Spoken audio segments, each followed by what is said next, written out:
Hello, class, and welcome back to our discussion on American history. This particular section, we're focusing on the American Revolution. And as I said last time, remember that the American Revolution is bigger than just the war for independence. We haven't got to the war for independence yet, but revolutionary things are already happening in America. So the American Revolution is the bigger picture. It's the social change, the political change, the cultural change. And we really can date that with the beginning of the tensions between the American colonists and the British. And that begins, truthfully, as soon as the French and Indian War ends in 1763. In fact, some of that tension can even be seen during the French and Indian War itself. But we really are going to focus on those tensions today in this lesson. So the French and Indian War officially ends in 1763. Part of the problem with the 7 Years' War, and you remember the 7 Years' War is the bigger war, the European War, and the Treaty of Paris of 1763 is that you have Great Britain and France and Spain discussing things and what happens to North America. And the problem is none of the Indians were consulted. So you have a lot of Indian tribes who were at one point loyal to the British or at one point loyal to the French, and they get no say in any of this, changing of the map. And so as the French leave North America, as per the Treaty of 1763, and the French have now turned over Canada and Louisiana to other European powers, a lot of the American colonists, the English colonists who live in the 13 English colonies, start heading west. They start moving west into that land, the Ohio River Valley, today what we would call Ohio, maybe Indiana, Illinois, Kentucky. They start moving into the west, and obviously that land is occupied by Indians, and so this creates a conflict between the Indians who live in the west and Great Britain and her colonies. And so there's a conflict that happens. We're going to refer to this as Pontiac's War. You may see this written as Pontiac's Rebellion. Pontiac's Rebellion and Pontiac's War is the same thing.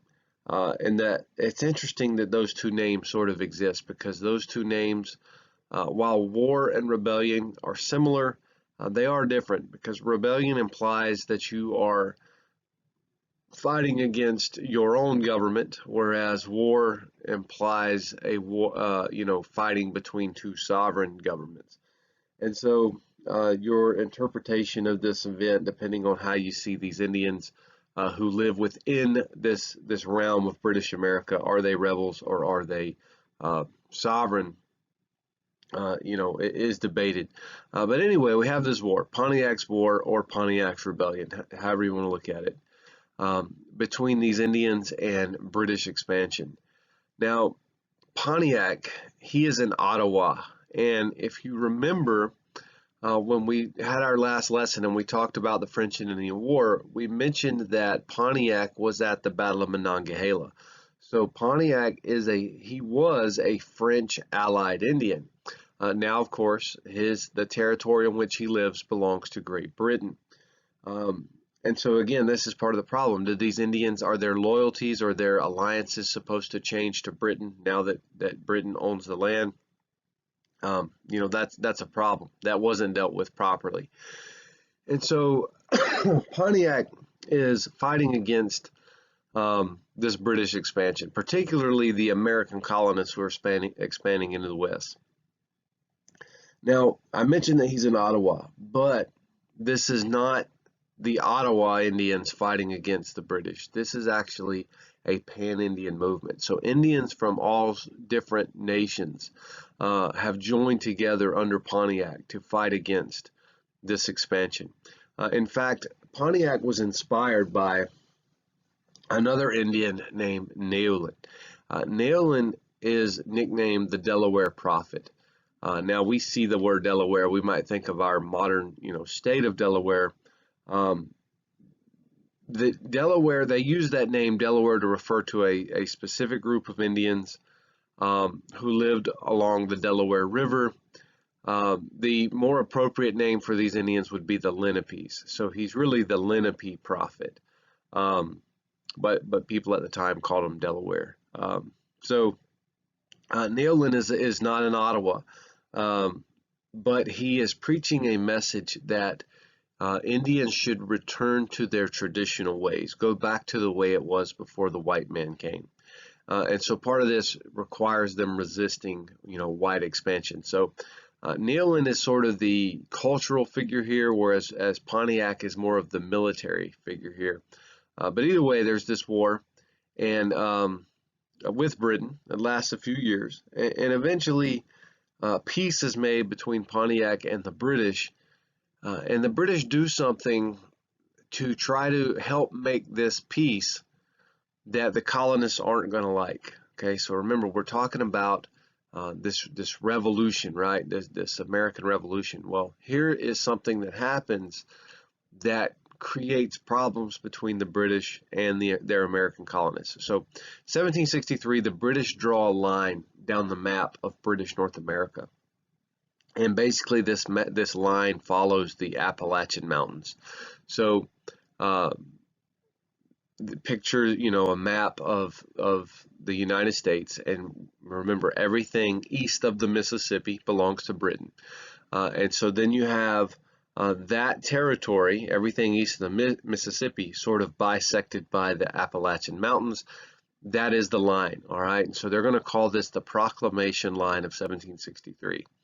And basically what we're saying here, Great Britain says that the colonists cannot move past that line.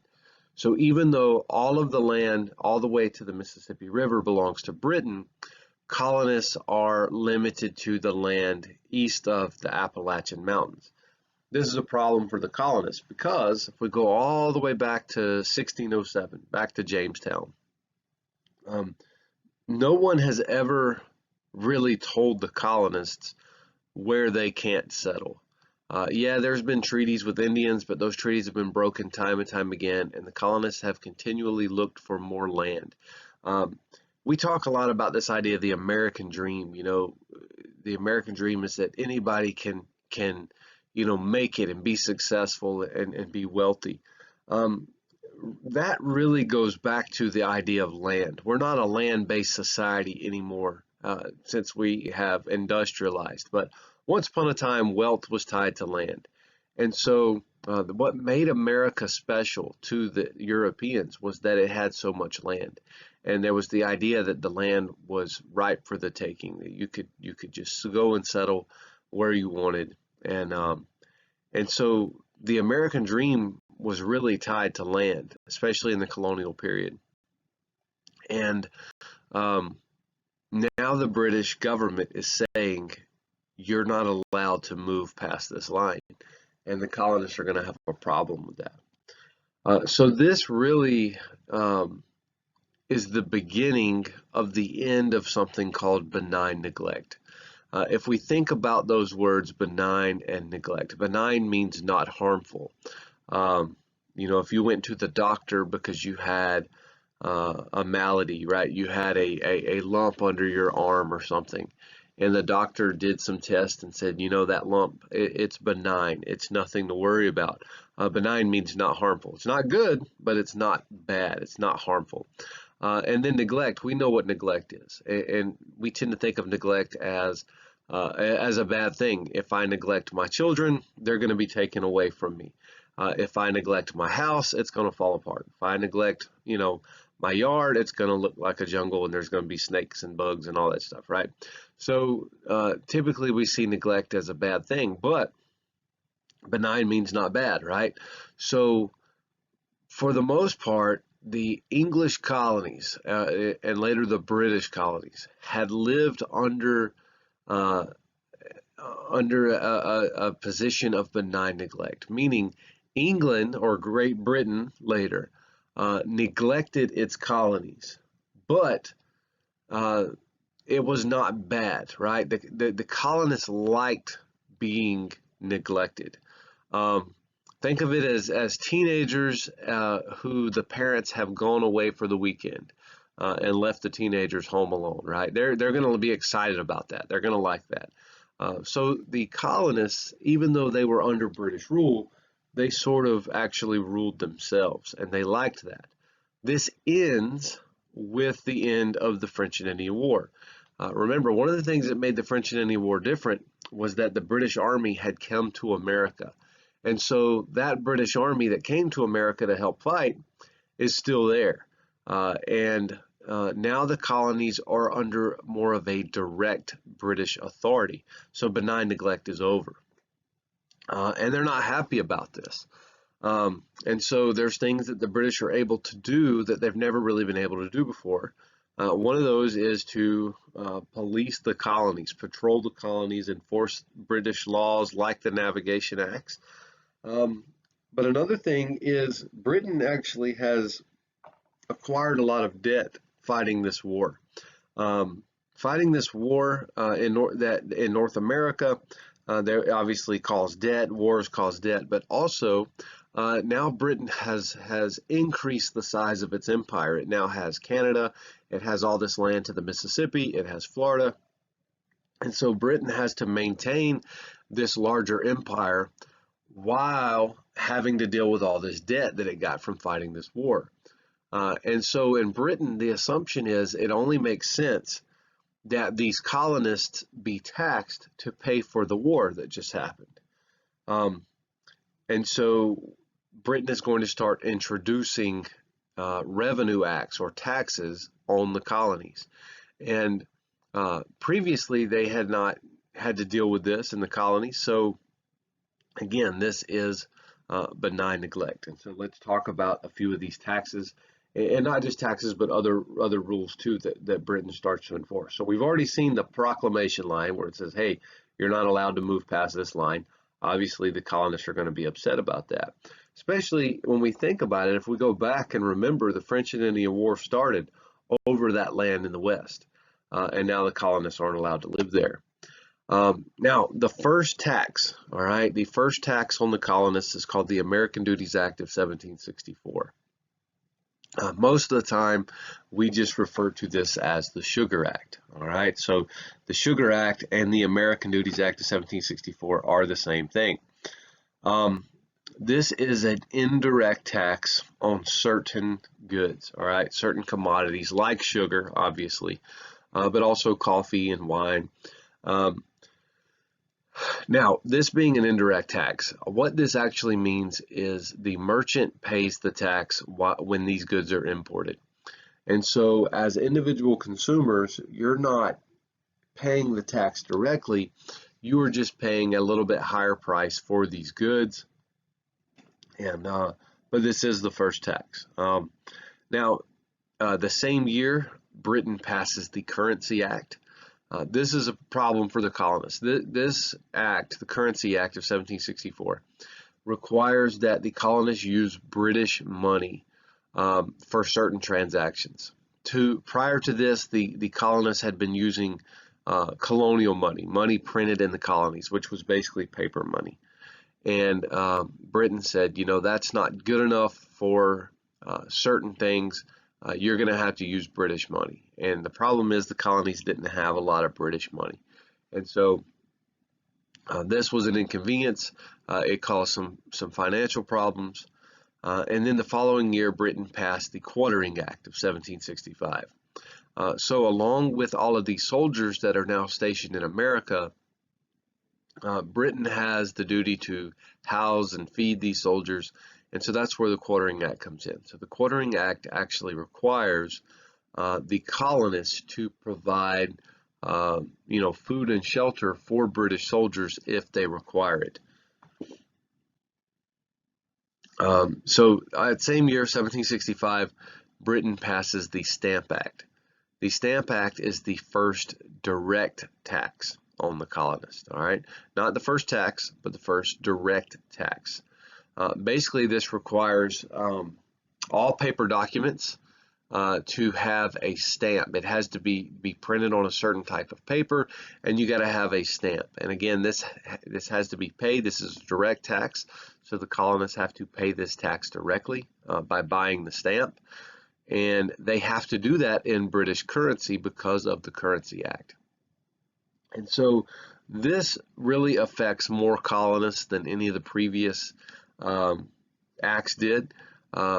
Because it's a direct tax and it applies to everybody, so it's going to affect everybody, and it causes a lot more outcry from the colonists. And the big thing that they're crying about, that you hear, is this motto, no taxation without representation. And so let's talk about that for just a minute, because there's a little bit of misunderstanding in America today about what actually happened, all right? There's a lot of people believe that the colonists did not pay taxes prior to 1764, and that's not accurate. The colonists did pay taxes. If we go back to Bacon's Rebellion, a lot of the problem in Bacon's Rebellion had to do with taxes. The colonists paid taxes, but they paid taxes to their colonial governments. All right, each colony had a governor. That governor might be appointed by proprietors if it was a proprietary colony. It might be appointed by a king if it was a royal colony, or they might elect their own governor depending on what their charter said. However,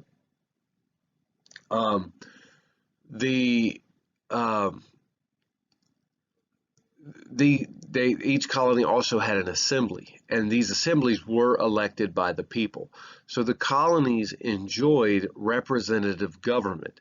And so when, say, for example, Virginia would pass a tax, this tax was in part passed by the House of Burgesses, which was their representation, their representative government.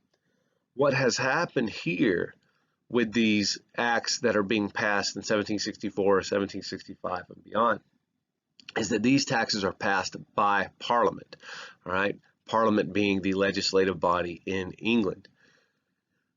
The problem the colonists had is that there were no colonists in Parliament, okay?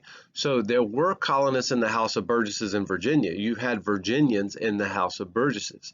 So when the House of Burgesses made a tax, those Virginians who were being taxed were represented. But now Parliament is making taxes, and there are no colonists in Parliament. So there are no Virginians, for example, in Parliament. So Virginia is in a sense being taxed, but they have no representation voting for that tax. And so that's what they mean. It's not that they're against taxes, so to speak. They're against taxes without representation. And so there's a lot of protest to the Stamp Act.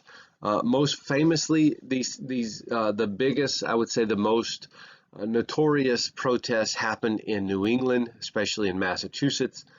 They were led by a group called the Sons of Liberty, and you've probably heard of a few of the members of the Sons of Liberty, like Samuel Adams and Paul Revere, but of course there were others that led these protests, and these protests range from people in the streets to just shouting and things like that, to the most extreme cases would be like violence. People would be tarred and feathered, and being tarred and feathered was very painful. It would cause your skin to burn and melt and things like that. You could die from being tarred and feathered. Now, Britain's response to the Stamp Act was that the colonists were not underrepresented like they claimed. The Parliament claimed that the colonists had virtual representation. And virtual representation simply means that Parliament argued that while there were no colonists in Parliament, that Parliament still spoke on their behalf. Parliament still had their best interests in mind, as would it be the case if there were colonists actually serving in Parliament. Now, you can take that for what you will if you really think that's a valid argument. The colonists did not think that was a valid argument, and they continued to protest. They protested until 1766, when Parliament decided to repeal the Stamp Act. So the Stamp Act being repealed means that it went away. But immediately following immediately after they repealed the Stamp Act, Parliament passed the Declaratory Act. And the Declaratory Act simply said that Parliament does have the power to tax the colonies. So in other words, they're like, hey, yes, we're going to repeal this Stamp Act, but it's not because you're right. We do have the power to tax you. Now, if we think about that from an American point of view, the Americans were saying that the tax was unfair because they had no representation.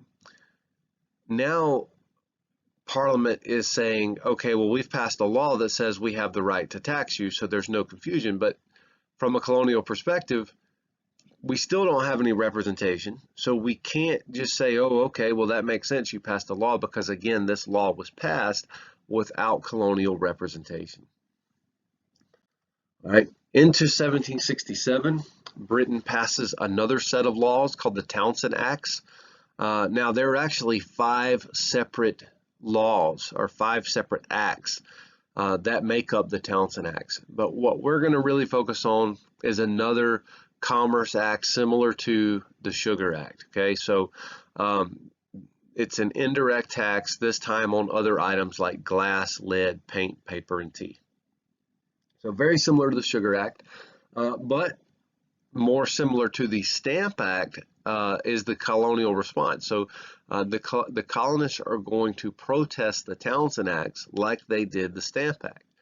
And a big part of the protest is going to be a boycott, all right? A boycott on British goods. The colonists basically say, hey, well, if this stuff's going to be taxed, then we're not going to buy it.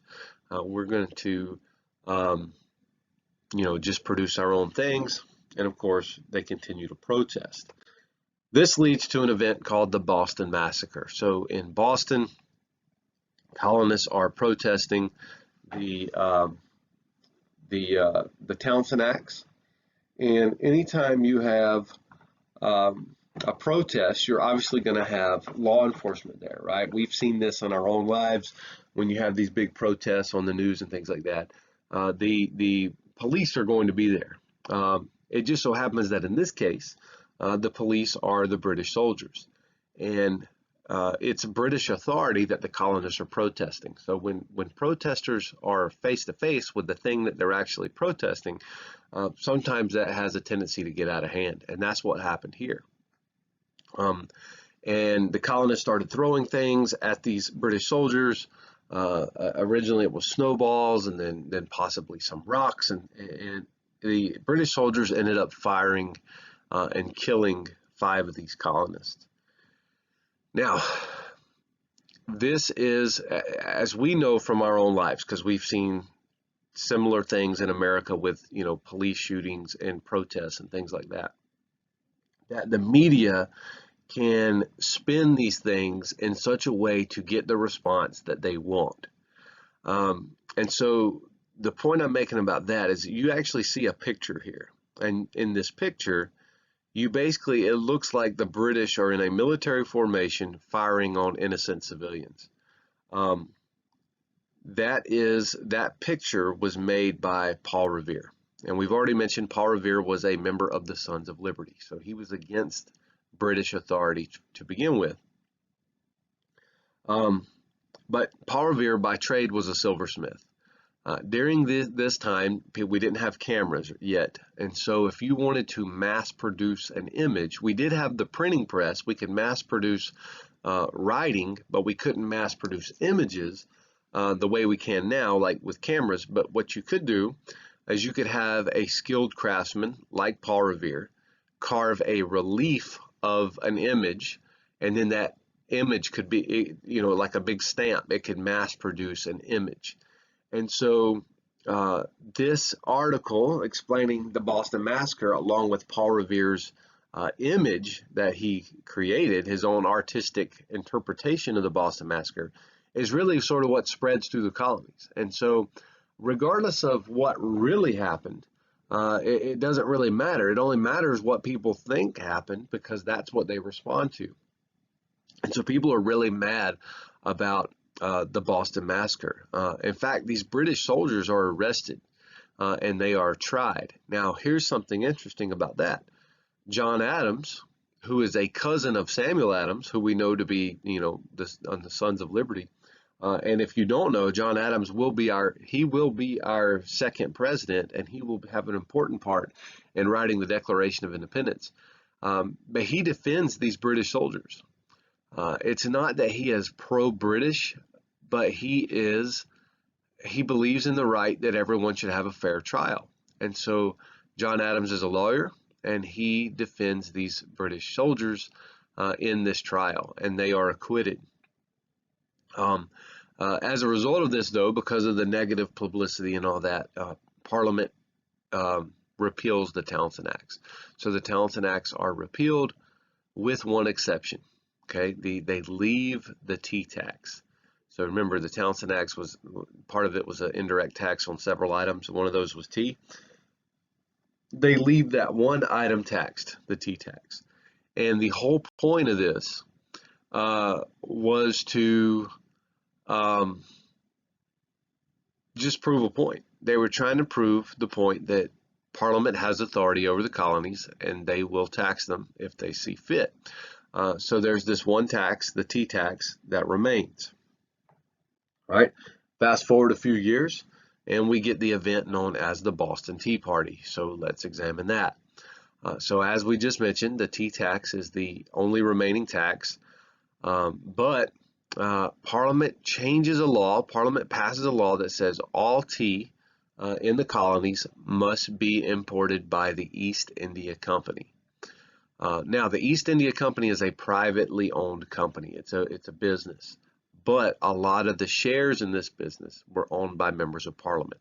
So Parliament was, in effect, ensuring that you bought their brand, so to speak. They were protecting their own economic interests by saying, hey, you had to buy this tea. Didn't really make the tea more expensive or anything like that, but it was required that you bought their tea, which one is a monopoly, and two, it's sort of using their political position to cheat the taxpayer, so to speak. And so the colonists were upset about this, and of course they had the boycott that was already in place. They continued to boycott, they continued to protest, but eventually in Boston, which seems to be the place where everything big is happening, the Sons of Liberty went out and onto the ships and busted the tea crates open and dumped the tea into the harbor. In this image, you can kind of see these guys are dressed like Indians. That's something that's sort of debated. For most people in America, if they are familiar with the Boston Tea Party, they will say, oh yeah, they dressed like Indians when they did that. There's a little bit of historical debate as to whether or not they really dressed like Indians.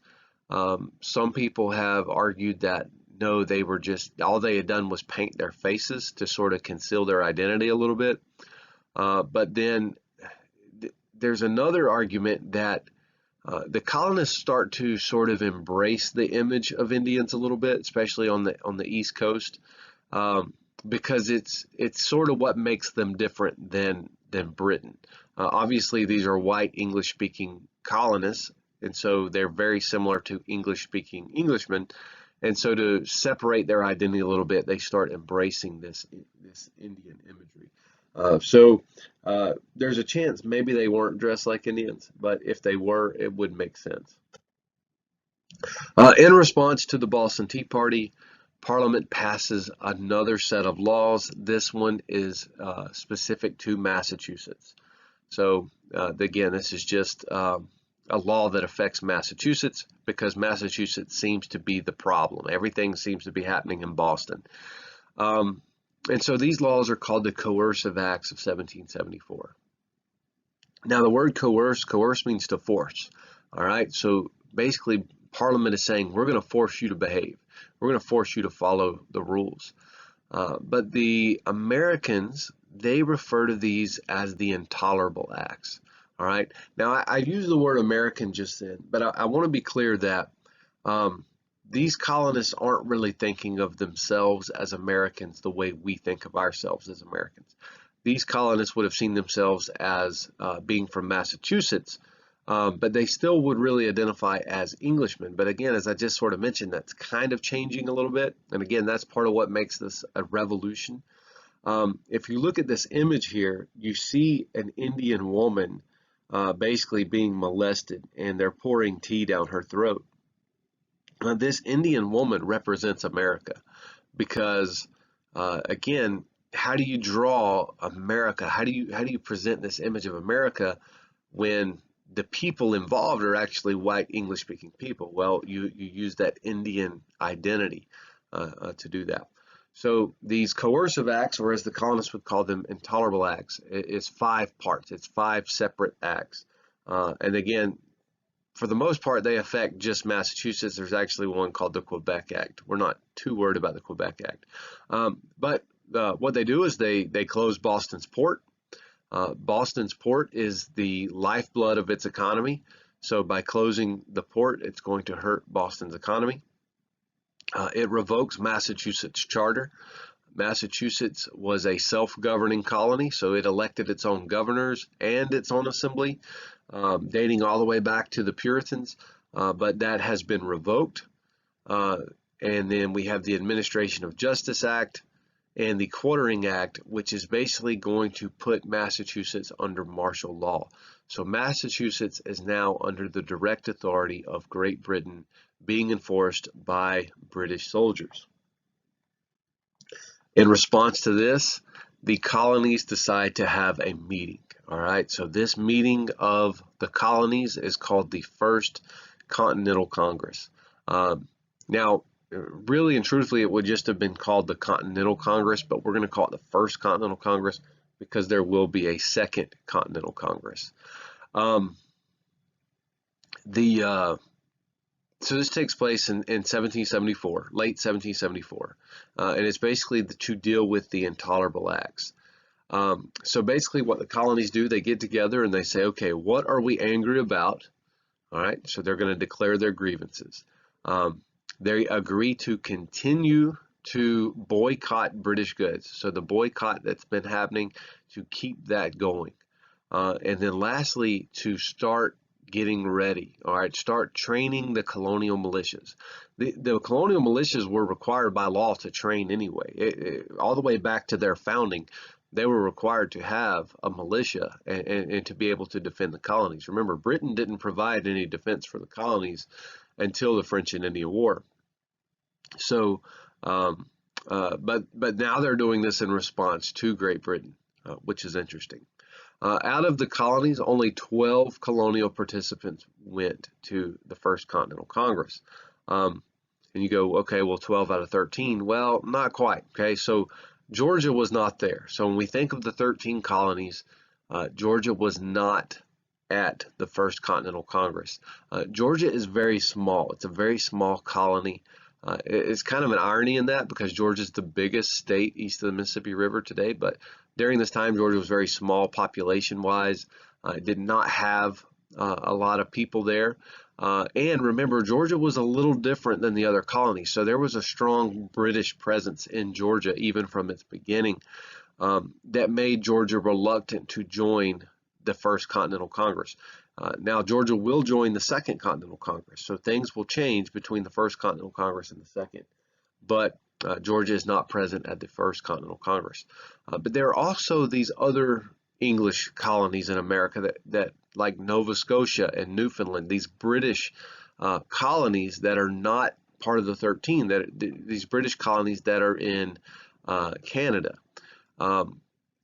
Today, we just sort of remember that there were 13 colonies. And there were 13 original colonies for sure, but Florida is a British colony at this point. And then, you know, these territories in Canada. So they were also invited to the Congress, but they didn't come. And so really the only colony that decides to come to the second that didn't come to the first will be Georgia. And we know that's eventually what those 13 are what are going to form the United States. All right, so we're going to stop there. This got us all the way to 1774. We've seen the tension building between Britain and its colonies, and so in the next lesson we'll see what happens with that. And here's a hint: there's going to be some killing. All right, so we'll stop there, and I hope you enjoyed it. And the next one, it will be probably one of my favorite lessons we discuss in here. Thank you.